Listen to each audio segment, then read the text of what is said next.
Last night, the House voted to remove Republican Congresswoman Marjorie Taylor Greene of her committee assignments. All Democrats and 11 Republicans voted for the measure because of Greene's past embracing of conspiracy theories. Before that vote, the Congresswoman told the House she no longer holds some of those extreme views and now believes school shootings and the 9/11 attacks were real. CBS News' Debra Alfarone takes a look at how the lawmaker is reacting today. Georgia Republican Congresswoman Marjorie Taylor Greene blasted Thursday's House vote, removing her from the Education and Budget committees. They actually stripped my district of their voice. They stripped my voters of having representation to work for them. 11 Republicans joined Democrats in the unprecedented rebuke of the freshman from Georgia for her past comments espousing conspiracy theories. Some she tried to walk back ahead of Thursday's vote. School shootings are absolutely real. 9/11 absolutely happened. While many Republicans disavowed Greene's comments, most argued her removal set an alarming precedent. This resolution sets a dangerous new standard that will only deepen divisions within this House. But Democratic Congresswoman Alexandria Ocasio-Cortez told CBS this morning a line has to be drawn when it comes to physical threats to other lawmakers. I would hope that Representative Greene shows some reflection. I will feel safer when she does, but if she doesn't, it remains a very tense situation. Greene called Democrats morons on Twitter Friday, and she thanked the Republicans who stood by her. Debra Alfarone, CBS News, Washington.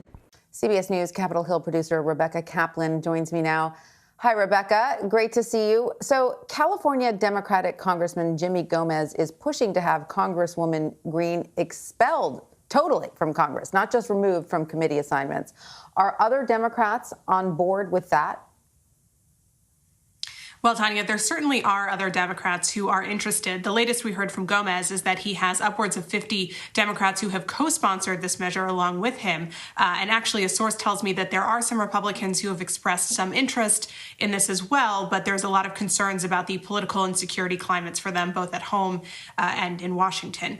Now, here's the problem. Expelling Greene from her committees took a simple majority of Congress, and you did see those 11 Republicans join with Democrats to do so. Expelling a member from Congress requires 2/3 support in the body. So not only would Gomez need every single Democrat to vote with him, he would need more than 60 Republicans to join on as well to actually make that happen. That's a far cry from the 11, not to mention that expelling a member from Congress is a more serious step, obviously, than simply voting to strip them of their committee assignments. So that may end up being a pretty high hurdle for him to cross. But it's certainly an effort that he says he's not dropping, although we will say it is not actually on the schedule for a vote anytime soon. So we'll have to see how that plays out. All right, Rebecca, you do have some new reporting on something a group of House members do agree on. The Bipartisan Problem Solvers Caucus wants Congress to approve federal funds to ramp up vaccine distribution. What is in that plan that's different from the current ramp-up efforts of President Biden's administration, and why don't they want to wait for a broader package?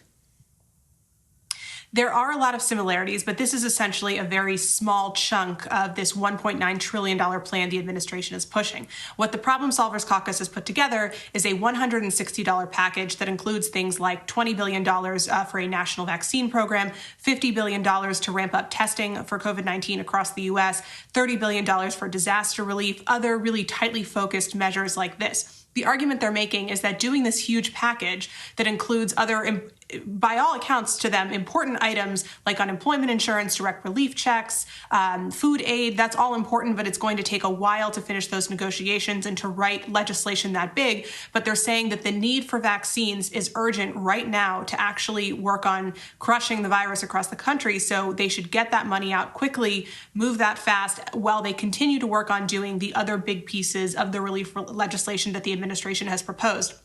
And the Problem Solvers Caucus, it's bipartisan. This is more than 50 members, split equally between Republicans and Democrats. And even the Republicans in the group are saying, we still want to work on this larger bill, but let's do this immediate thing right now.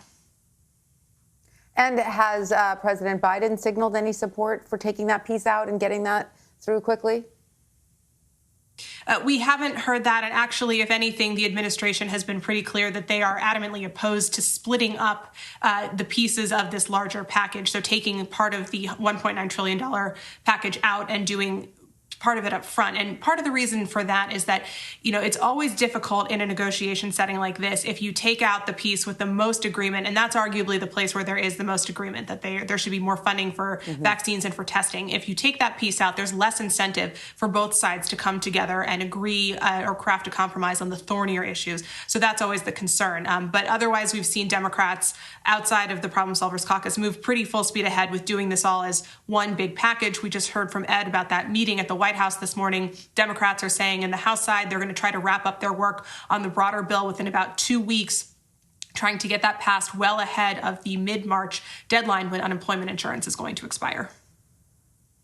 And of course, busy couple of weeks ahead. Is there any chance we would see movement on this before the former president's impeachment trial starts next week? And, to that point, what is the latest on that trial? What does the timeline for next week look like? Well, it's coming up fast. And we saw some movement yesterday when the House impeachment managers reached out to former President Trump's lawyers and asked him to come testify at the time and place of his convenience sometime next week about his role in the January 6th attacks. Trump's lawyers fired back pretty quickly, calling the request a publicity stunt and essentially telling him to go pound sand. The impeachment managers insist they will still be able to make their case against the president. And sources tell me that they're going to rely on especially a lot of social media video from that January 6th attack to help tell the story of the day and to make their case that President Trump was responsible. What we will see next week, there's some more briefs in this impeachment due on Monday, and then Tuesday the trial kicks off in earnest. Of course, that begins with a couple housekeeping items. They'll have to swear in all of the senators. There will be hours and hours of time allotted for each case to make their side. And then there are still a couple open questions, such as will House Democrats attempt to call any other witnesses to help make their case? All of that is still an open question for now. And so we'll be watching this trial in the weeks ahead. But it is absolutely going to be a very busy February up on Capitol Hill. Indeed. All right. Always great to see you, Rebecca Kaplan. Thanks.